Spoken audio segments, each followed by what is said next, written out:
The Red Cross workers who were living out on the plantations where the Sea Islanders lived in cabins and tents distributed weekly rations. They then made people work for a lot of their meals in order to engage the people in work. They provided clothing, and they had sewing circles to mend the donated clothing. And in some ways you could call this paternalistic, a little bit condescending, the way they supervised the distribution of goods and tools and supplies. For example, the Red Cross distributed turnip seed and 900 bushels of Irish potatoes for planting, but for fear that the people might eat the potatoes rather than planting them, Barton gathered the women of the islands in the Red Cross warehouse and supervised them while they prepared the potatoes for sowing. But you have to remember the people were really hungry. I mean, they were eating one meal a day. Now, the Red Cross justified this supervision as necessary given its tight resources. But you couldn't really take this situation away from its historical and social context. Barton's attitude reflected the attitude of the abolitionists who'd come to the Sea Islands 30 years before to supervise the former slaves on cotton plantations which had been seized by the Union during the Civil War. And these abolitionists were seeking to prove to the world that former slaves would still be productive as free labor and could be educated. And Barton had actually participated in this project and had taught some young former slaves to read while she was working there during the Civil War. So this came 30 years later. And in the intervening time, white planters had seized much of the land in the South, but the Sea Islands was still an exception. And as late as 1890, black residents owned 3/4 of the land. And so these circumstances, you could argue, really did not justify this kind of condescending attitude. But at the same time, the American Red Cross can be really commended because they actually organized committees of Sea Islanders to decide for themselves who received what type of longer-term aid and what kinds of rations.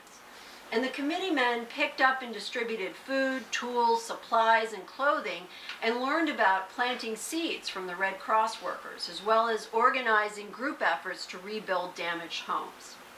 The Red Cross really wanted to leave the Sea Islanders in a position of independence.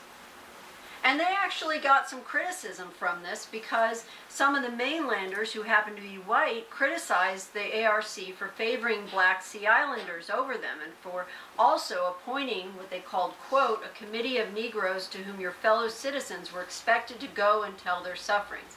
They didn't want to go to this committee to tell their sufferings. So there was some really, we talk about the boundaries. We didn't have national boundaries, but you had some hostile boundaries between different racial groups. And the Red Cross here was able to apply neutrality and to persevere. Although the Sea Islanders continued to struggle after this, the organization demonstrated it was capable of offering neutral, humane, equitable assistance to people regardless of race or political affiliation.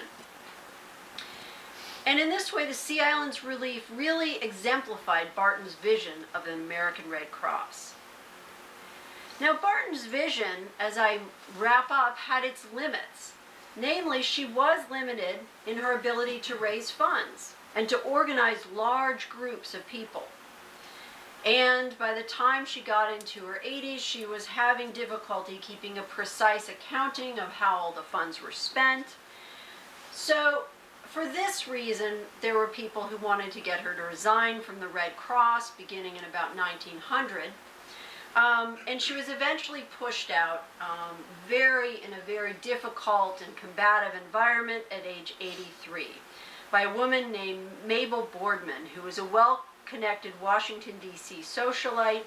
And Boardman really built the Red Cross organizationally to make it into a multi-million-dollar institution.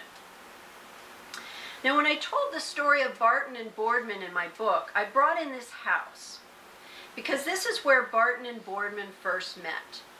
Boardman had been named to the Board of Incorporators of the American Red Cross in 1901, and she started her involvement in the Red Cross by helping Barton, who'd been sick, with the annual report that she was required to submit to Congress. Now, this report was actually a product of Barton's success because she had gotten the American Red Cross a congressional charter, which really made it the official disaster relief and wartime voluntary aid society.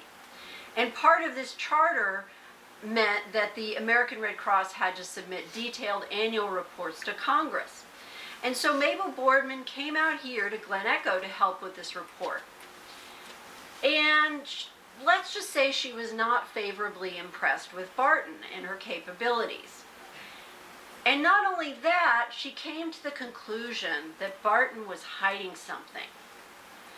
Now, it was hard for me to understand. How did Boardman, okay, I could see Barton had been sick, she had been struggling with the finances and getting an annual report together, but why did Boardman take this other leap and think this woman who was a national hero, who'd done so much work to organize the American Red Cross, to be a humanitarian entrepreneur in so many ways, how did she come to this negative conclusion that she was hiding something?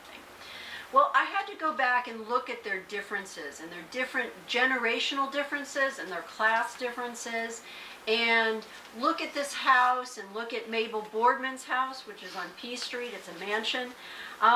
And Boardman had grown up in affluence. She had inherited money. And she didn't really understand how Barton could live on this shoestring of investments. And based on evidence I've collected from the National Archive, Boardman was also very personally conservative. She was a product of the Victorian era. And she lived with her parents in their home. She never married. She attended the national, she was actually influential in founding the National Cathedral. And I think she was somewhat taken aback by Barton's unorthodox living arrangements, that she shared her home with Dr. Hubble, who was shockingly not a relative and not her husband, as well as with several other people of both sexes. And this was just scandalous in the Victorian view. And in fact, Boardman hired a private investigator to go into Barton's hometown and find out about her family and to show that Barton had not inherited wealth.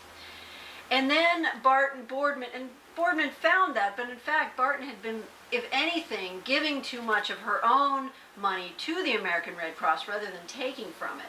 And Boardman pushed for a congressional investigation into Barton and the American Red Cross. And her conviction was that if they dug deeply enough, they'd find that Barton had, some smoking gun about Barton.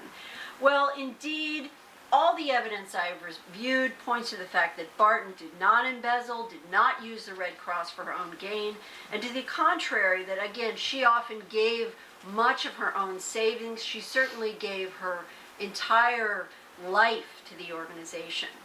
And while she may have, toward the end, had limits in her accounting skills and entrusted accounting to some people who were less than ideally competent, she really she was an entrepreneur who had started the whole thing, and would not have been able to start without her. And when, in May 1904, Boardman's continuing inquiries and pressure for additional investigations, after Congress had said, listen, this is inconclusive, we're just going to wrap up here, Boardman kept pressing. Eventually, in May 1904, Barton decided to resign.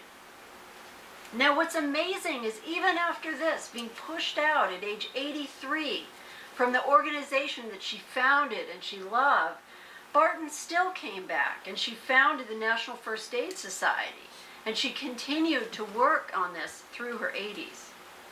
Now, Henry Dunant's story followed a similarly uneven trajectory. He was obviously the visionary behind the Red Cross movement, but went bankrupt in the late 1860s, which was something that was considered shameful for a Swiss to go bankrupt, and he actually became homeless for a time and was only located in the 1890s, living a embarrassed existence. Now, in his later years, his reputation was rehabilitated, and he actually won the very first Nobel Peace Prize in 1901. Now, Barton unfortunately did not live to win a similar honor, but I think it's safe to say that her reputation as a pioneering humanitarian, as a pioneering entrepreneur in humanitarianism has been restored, and that she lives on in the continuing work of the American Red Cross and humanitarian organizations everywhere. And we can learn from Barton's story that being an innovator, being an entrepreneur, a social entrepreneur, a humanitarian entrepreneur carries risks. Sometimes innovators are not necessarily the best institution builders, and often they're not recognized for all they have done. Moreover, Barton's story offers lessons that can be applied even today if you want to start an organization or you want to start something new. First, that it's important to communicate persuasively and passionately. And second, that it's important in the face of obstacles, even ones that may seem overwhelming, to persist with your ideas. And third, that when you hit a wall, you turn sideways.